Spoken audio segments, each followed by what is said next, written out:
Just let it in. It is My Nerd World, the Star Wars show. I'm your host, Jon Justice. Thank you so much for checking out another episode. As always, you can head on over to mynerdworld.net to find my other podcast, Star Wars podcast, Space Opera podcast, when it happens, which isn't all that often. Also, my science fiction space opera series, all the details are available about EMBARK, the 7-book series, available at mynerdworld.net, and of course on YouTube as well. Be sure to like and subscribe if you happen to be watching on YouTube. All right, let's go ahead and not waste any time and dive into the news that we have for this week. This is not going to go the way you think. Take a look behind the scenes of The Mandalorian. Disney Gallery. The Mandalorian will return in an all-new special showing the making of Season 3 of The Mandalorian. This will be debuting on June 28th, only on Disney+. Looking forward to this. I always enjoyed the behind-the-scenes look at anything that I really enjoy, but particularly Star Wars, just to see how... What do they say? How the sausage is made. So very much looking forward to the Disney Gallery Mandalorian Season 3. I'm imagining this is going to be another one-off episode, unlike Season 1, which I really wish they would have done, where they had, 8 different episodes for Season 1, highlighting every single episode and going in-depth on every episode. Season 2, they only ended up doing, I think it was slightly over an hour, and I imagine we'll get something similar with Season 3. But I certainly appreciated the extended look in the behind-the-scenes of making of that first season of the Mandalorian. And now that we've got sort of Season 3 in the rearview window, and having watched it now a few times, I really do think, as it stacks up to the rest of the seasons, it kind of is my third favorite season. I've enjoyed all 3. I think the first season is arguably the best, even though there are moments in Season 2 that I enjoy more. It just feels like in that first season, they were taking a lot more care and paying a lot more attention to detail. And that's not to say they got into a rut. That's not to say that the detail wasn't there. But as the seasons have progressed, they, in my opinion, whether it's Dave Filoni, the directors, Jon Favreau, the writer and showrunner, they've taken some risks. And they changed some things a bit and stepped sort of away from your core Star Wars aesthetics, in my opinion, in various ways. When I go back and I watch that original... that first Season 1, and especially that opening episode, there seems to be a level of care taken to it that they get away from as the seasons progress, for good or for bad. That's just my perspective. But if I were to be ranking them at the moment, it would be Season 1, 2, and 3 in that order of the seasons and how I enjoyed them. Now, as it relates to Mandalorian Season 4, that could be delayed because of the WGA and the writer's strike. The expectation is the writer's strike will be going on for the next 3 to 5 months based off of previous strikes that have taken place. For those that are unfamiliar with what's going on, within Hollywood, the WGA, the Writers Guild, is... They've gone on strike against the companies for what they believe are unfair pay practices and the concern of the rise in AI and establishing within their contracts better pay, especially with the change in streaming services now, and some protections against the rise of content creation as it relates to AI. I don't have a particular view on the writer's strike either way. I'm not in that world. I'm watching from the outside. Looking in, so it would be a bit ignorant for me to voice my opinion on how I side on it. If you were to say, if you had to pick a side, at this moment I would probably go with the writers, based off of what I've seen in terms of how they are paid and how that's changed over the years. But again, I'm going to be cautious to go and voice an opinion either way. Not like mine matters, but I don't know enough about it, and I'm not in that world to actually go and share in depth my opinion on, who's in the right or who's in the wrong. I do find it interesting that there are some individuals who are speculating if the companies actually want this to happen because they want to break up the union, which I think is an interesting aspect of this. And maybe I'll spend a little bit more time reading up on it so I can share a better hot take than what I just gave you. But that could mean, as I mentioned, a delay in The Mandalorian Season 4. We don't expect a delay in Andor. Andor. Talked about that last week with Tony Gilroy. That show has apparently been written. He's not a part of the production because he wants to stick with the writers. That being said, the directors are not on strike. That could happen in the next several months. That's being rumored as well. But at the moment, they're not. So the production on Andor is wrapping up, as is The Acolyte, and the production on Ahsoka is pretty much finished, as is Skeleton Crew, which is expected later on this year. Now, Mandalorian Season 4 being delayed could have an impact on Dave Filoni's movie.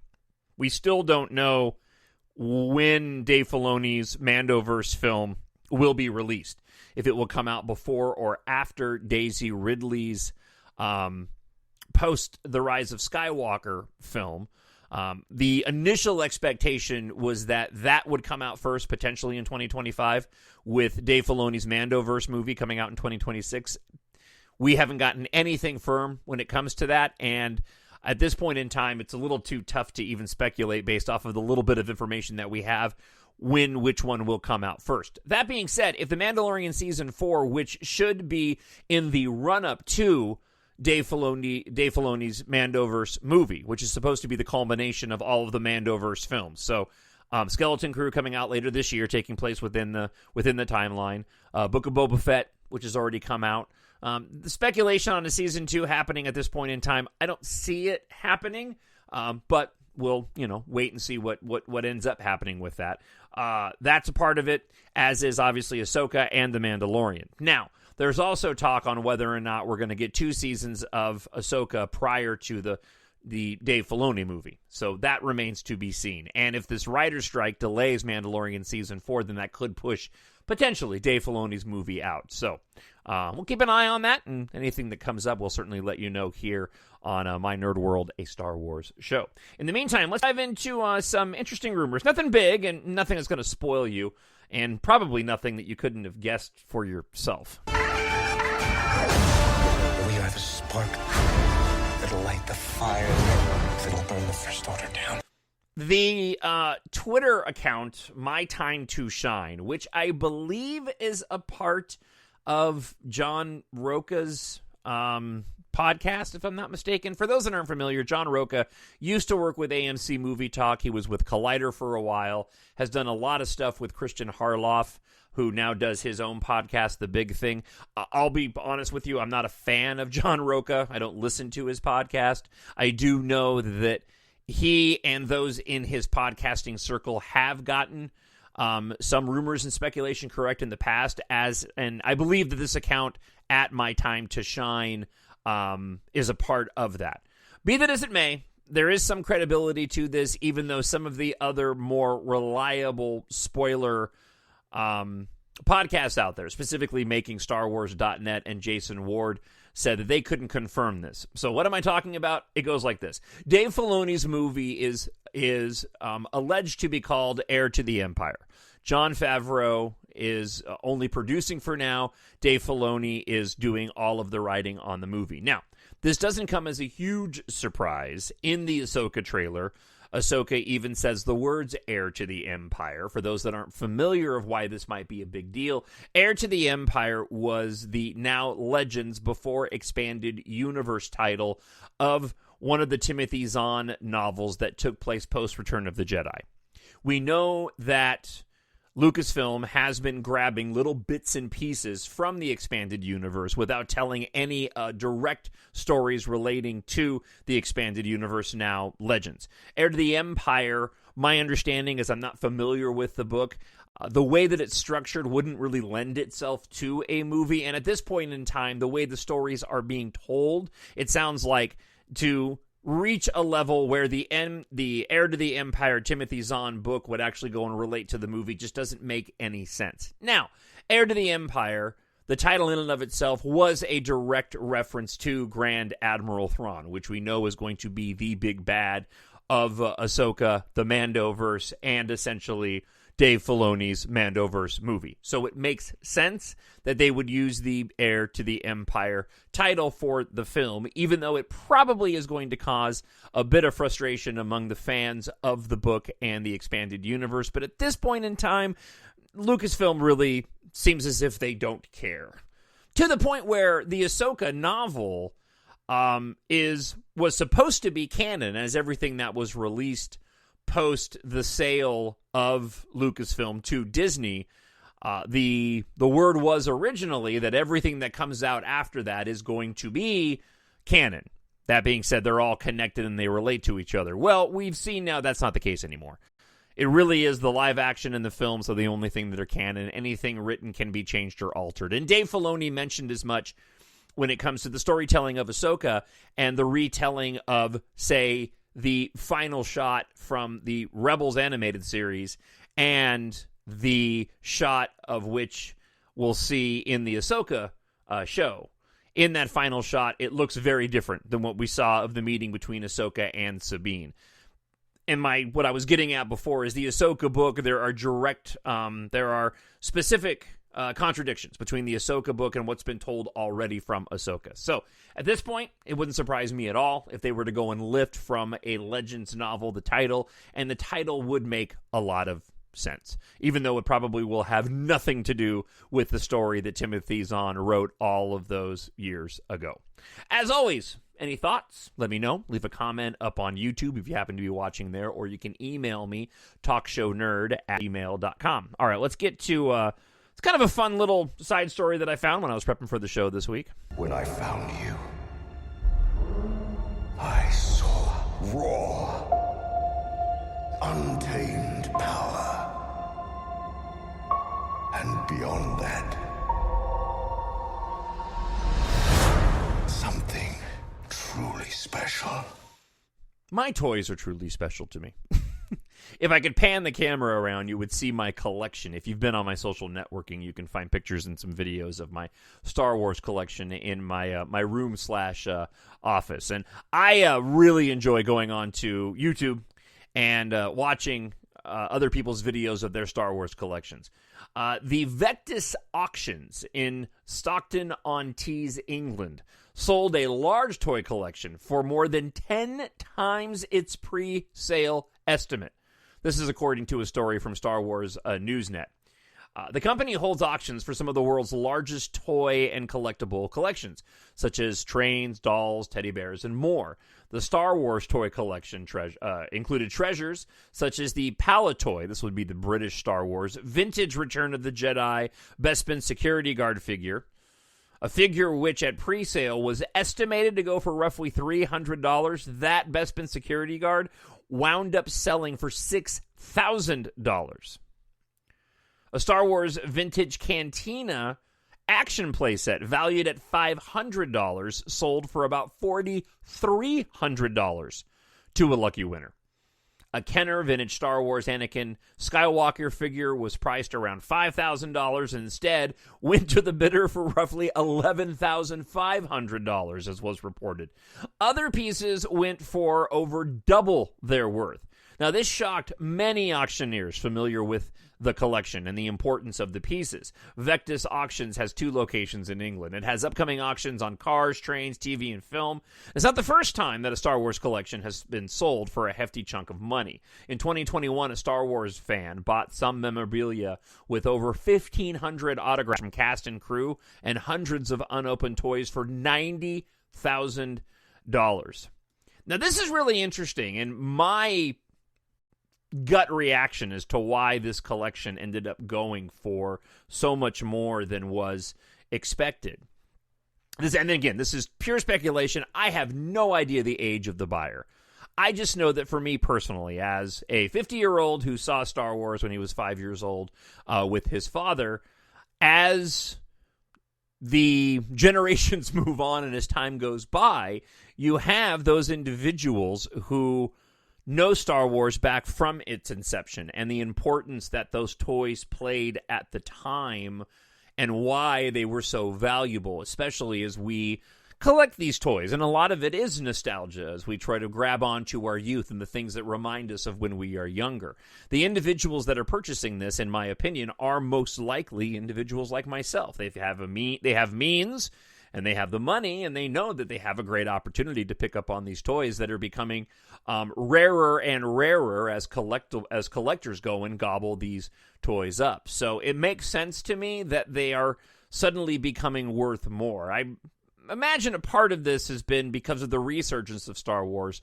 But with so much Star Wars coming out, there also is even more, not nostalgia. I mean, it is nostalgia. I think the nostalgia is even more important. To get the memorabilia, the vintage toys from the original trilogy series that started all of it off.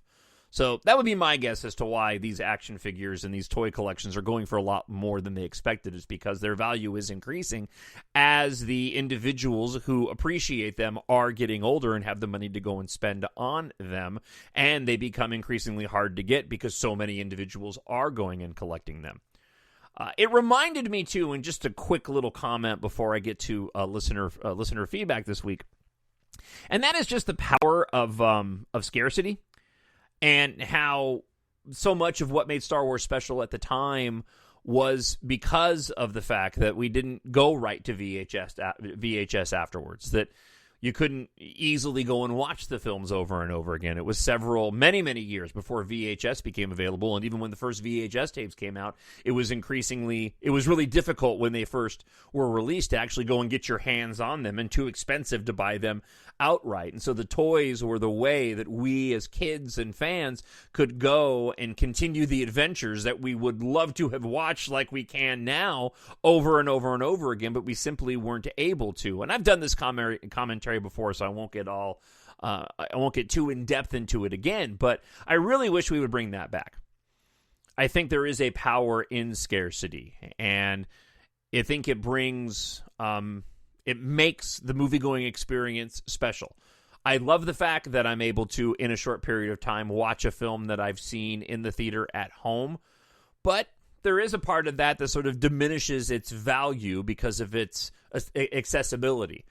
And I think a lot of what made Star Wars so special back during the original trilogy was because it was scarce. I was listening to the Rewatchables podcast from the Ringer Network.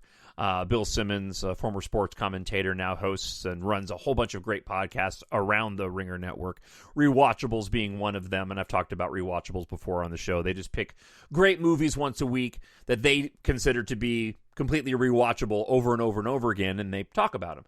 They were doing Eddie Murphy's Trading Places this week, and they went down this path of how that film stayed like number one at the box office for like some 17 weeks because it didn't leave the theater because people kept going to see it over and over again. And you just would not see that happen anymore. Even a film like Avatar really only stays in the theater long enough until the next big blockbuster arrives and people are rushing out to go see that, and fewer people are heading to the theater to go see the new Avatar movie with the expectation that it's going to be released very soon, which, as a matter of fact, it is. I believe it comes out on Disney Plus on June 7th, if I'm not mistaken.